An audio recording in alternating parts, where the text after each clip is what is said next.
This unusually long video is part of a collaboration of 16 channels. We're each making something perfect for Valentine's Day. Welcome back to my channel, or if you're new here, my name is Stephanie, and this is Ginger Snap Kitchen. To make the filling, I sprinkled 1 1/4 teaspoons of unflavored gelatin over 2 tablespoons of water in a large bowl. Then I set it aside. Next, I separated 3 large eggs.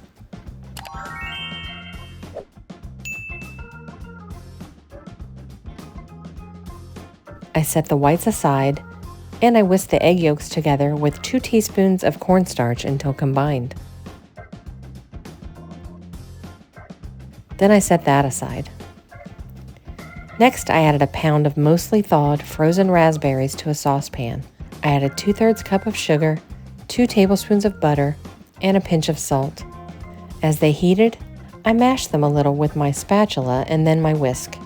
I cooked the mixture over medium heat, whisking frequently until it came to a simmer and the berries were almost completely broken down. This took about 6 minutes. Then I removed the berry mixture from the heat, and while constantly whisking, I slowly added 1/2 cup of the hot raspberry mixture to the egg yolk cornstarch mixture to temper the eggs. If I added the hot berries to the egg yolks all at once, I'd have very red, very scrambled eggs.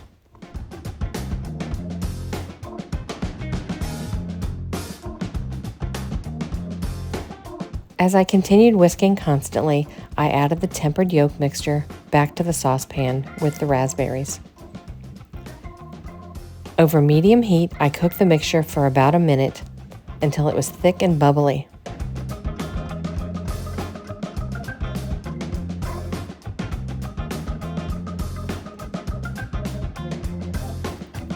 Next, I poured it through a mesh strainer set over the gelatin,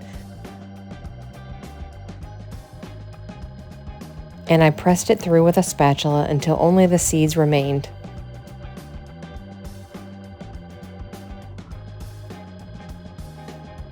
Then I stirred the raspberry mixture until the gelatin was dissolved. I set it aside, stirring occasionally until it was slightly thickened and cooled to room temperature.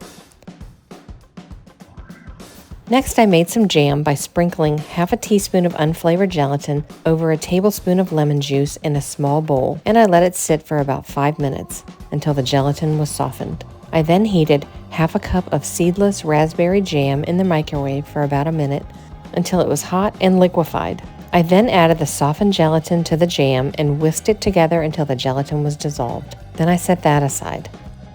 Time to make the cake. I preheated my oven to 350 degrees, and I greased an 8-inch round cake pan and an 8-inch square baking pan, lining each of them with parchment paper. Then I lightly greased the parchment.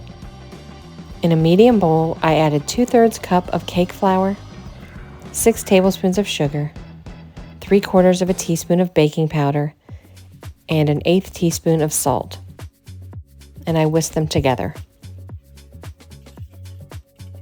Then I added 1/4 cup of vegetable oil, 1 egg, 2 tablespoons of water, and a teaspoon of vanilla extract. I whisked it all together until it was smooth. Then with my stand mixer and whisk attachment, I whipped the 3 egg whites from earlier with 1/4 teaspoon of cream of tartar on medium-low speed for about a minute until it was foamy. Then I increased the speed to medium-high and whipped it for another 2 minutes.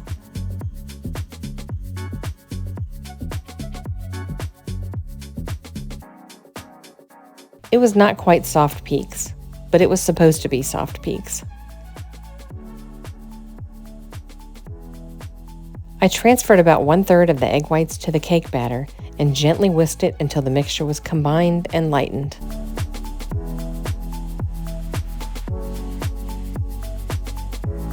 Then I gently folded in the rest of the egg whites into the batter.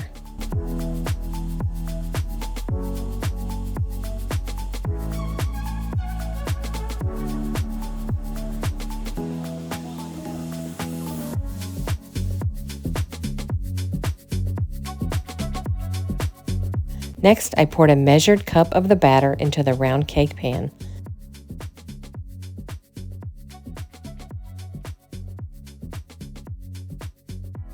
tilting it to spread it evenly. The rest of the batter went into the square pan.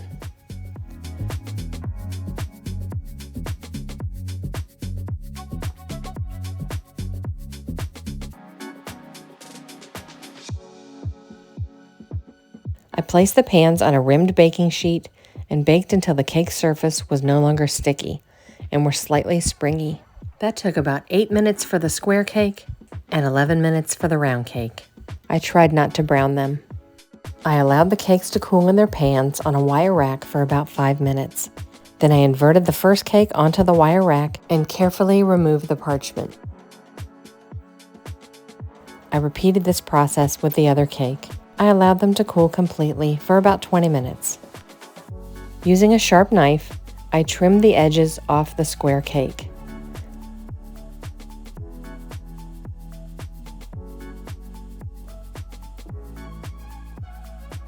Then I cut the cake in half. I cut each half in half lengthwise to make 4 equal long strips.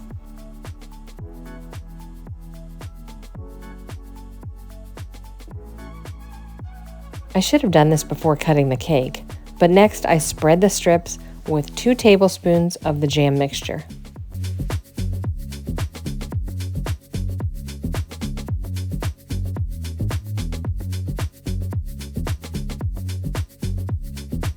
Next, I placed the round cake in the center of a platter.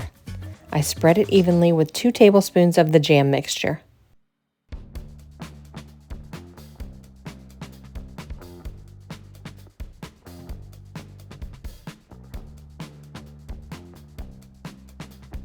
I placed the ring from a 9-inch springform pan around the cake, leaving the clasp of the ring slightly loose. Then I placed the cake strips around the round cake, jam side in. I tried to nestle the ends together, but I trimmed them a bit too short. It all worked out fine though. I fastened the clasp of the springform ring, and then I set this aside. Using my stand mixer with the whisk again, I whipped 1 3/4 cups of heavy cream. First on medium-low for about a minute, then on high for about 2 minutes until stiff peaks formed. I transferred 1/3 of the whipped cream to the bowl with the raspberry curd, and I folded it gently until the mixture was lightened.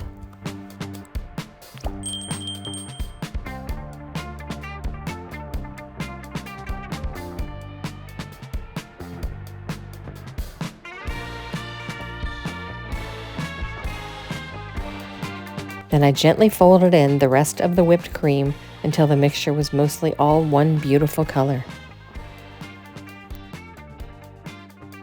It's lovely, isn't it? I transferred the filling into the cake ring and spread it evenly to the edges. The surface of the filling was above the edge of the cake. It was supposed to be that way.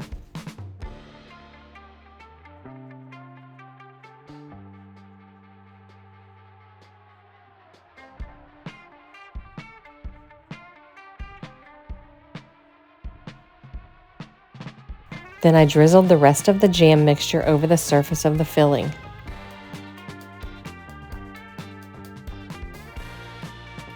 Using a knife, I attempted to swirl the jam through the surface of the filling to make a marbled pattern.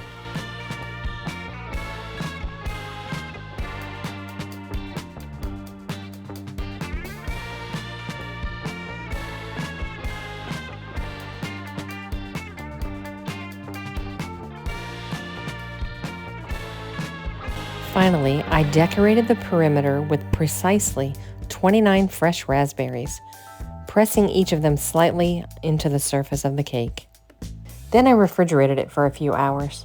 When I was ready to unmold it, I ran a thin knife around the edge of the ring, then I released the ring and carefully removed it. This cake requires many steps and took me almost 2 hours to complete. I only make it on special occasions, but it's totally worth every minute and everybody loves it. If you ever try this recipe yourself, be sure to let me know how it turns out. I hope you'll take some time to check out the other creators in this collaboration. I have each of their channels linked in the description box of this video. I'm sure you'll find something wonderful. Be sure to subscribe to my channel and please come back and see me again soon. Happy Valentine's Day! Thank you so much for watching. See you next time.